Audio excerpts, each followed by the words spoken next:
Assalamualaikum warahmatullahi wabarakatuh. Alhamdulillahirabbil alamin. Alhamdulillahilladzi arsala rasulahu bil huda wa dinil haqq liyudhhirahu 'alad dini kullih walau karihal musyrikun. Alhamdulillahirabbil alamin. Asyhadu an la ilaha illallah wahdahu la syarikalah wa asyhadu anna Muhammadan 'abduhu wa rasuluh. Qala ta'ala fi kitabihil karim, ya ayyuhalladzina amanu taqullaha haqqa tuqatih wa la tamutunna illa wa antum muslimun.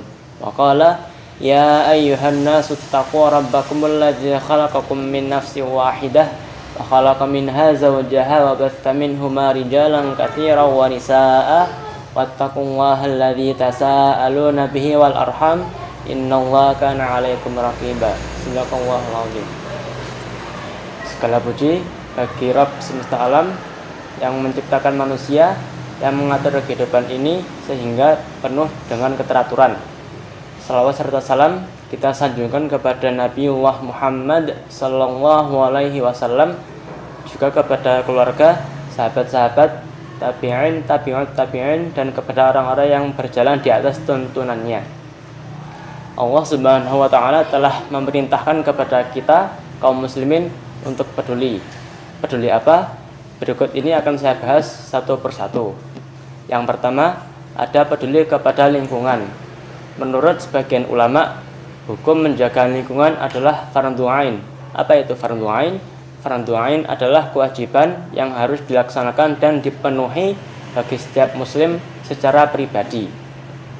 Allah Ta'ala dengan tegas berfirman dalam Quran surah Al-A'raf ayat 56 yang berbunyi, wala tufsidu fil ardi ba'da islahiha wad'uuhu khaufan wa tama'a inna rahmatallahi qaribum minal muhsinin, yang artinya, dan janganlah kalian berbuat kerusakan di bumi sudah diciptakan dengan baik, dan berdoalah kepadanya dengan penuh rasa takut dan penuh harap, dan sesungguhnya rahmat Allah sangat dekat kepada orang-orang yang berbuat kebaikan.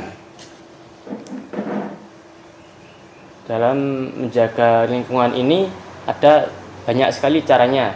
Salah satunya seperti membuang sampah pada tempatnya. Jika sampah tidak dibuang pada tempatnya dan akan menumpuk, apalagi dalam jumlah yang banyak, sehingga akan menimbulkan bau yang busuk, akan merusak pemandangan, juga akan mengganggu, bahkan membahayakan orang lain yang lewat. Ada juga cara lainnya, yaitu tidak boros dalam penggunaan air. Bayangkan saja jika keran air di rumah kita mati sehari, pasti kita akan sangat kerepotan.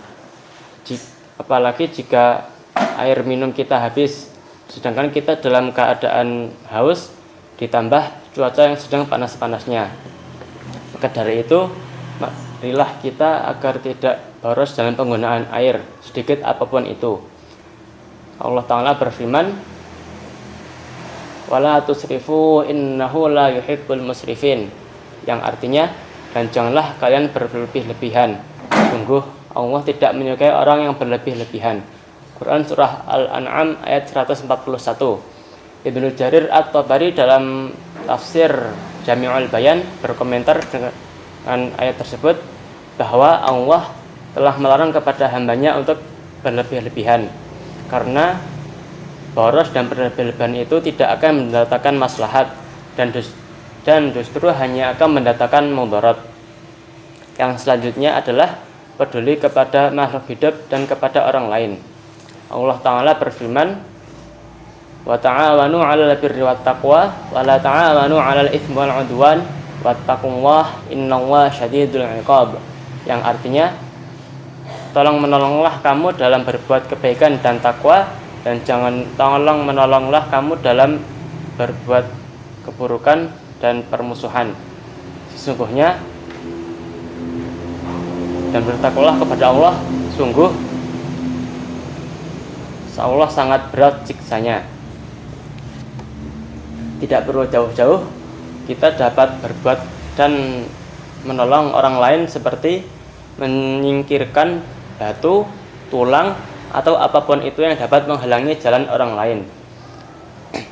Disebutkan dalam sebuah hadis bahwa Abu Hamzah Al-Aslami bertanya kepada Rasul, "Ya Rasulullah, wahai Rasulullah, dullani ala amalin antafi'u bih." Ceritakan kepadaku sebuah amal yang dapat bermanfaat dengannya. Qala, beliau bersabda, "I'zilil adza an tariqil muslimin." Singkirkanlah gangguan dari jalan orang-orang muslim. Hadis riwayat Muslim dan Ibnu Majah. Juga diceritakan dalam sebuah hadis bahwa ada seorang laki-laki yang melewati sebuah batang pohon berduri. Maka dia pun berkata, "Demi Allah, aku akan menyingkirkan batang pohon berduri ini dari jalan sehingga tidak mengganggu orang-orang muslim yang lewat." Kemudian maka dari itu Allah memasukkannya ke dalam surga. Selain itu, Allah juga memerintahkan kepada kita untuk berbuat baik kepada makhluknya. Kita pasti tidak asing dengan cerita tentang pezina wanita yang dimaafkan dosanya karena memberi minum seekor anjing. Sebaliknya, jika kita menyiksa dan tidak peduli kepada makhluknya, kita akan dijebloskan ke dalam nerakanya. Disebutkan dalam sebuah hadis tentang seorang wanita yang masuk ke dalam neraka karena mengikat seekor kucing dan tidak memberinya makan, bahkan makanan atau binatang-binatang kecil yang ada di tanah. Maka dari itu sudah sewajarnya jika kita menolong dan membantu kepada orang lain. Sekian kultum yang dapat saya sampaikan pada kesempatan saya kali ini. Mohon maaf jika ada salah kata, dan mari kita tutup dengan membaca doa bersama.